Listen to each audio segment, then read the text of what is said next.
মাহে রমজান সামনে, এবারের রমজানে টার্গেট নাও 30 দিনের রোজার মাধ্যমে দিল থেকে আল্লাহর কাছে এইভাবে 30টা দিন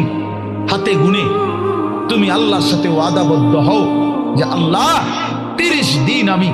রোজা রাখবো। এবং যৌন চাহিদা, লজ্জাস্থানের চাহিদা, অশ্লীলতা, বেহায়াপনা, নর্তকী, নাচ গান, উলঙ্গ ছবি দেখা, নারীকে নিয়ে চিন্তা ভাবনা, মেয়েকে নিয়ে অশ্লীল চিন্তা ভাবনা, অবৈধ কোনো প্রেম সম্পর্ক, হারাম কোনো রিলেশন,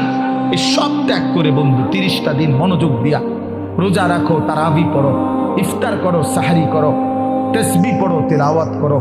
কোনো আলেমে দ্বীনের সাথে উঠা বসা করো, ইমাম সাহেবের সাথে সম্পর্ক করো। ইনশাআল্লাহ দেখবা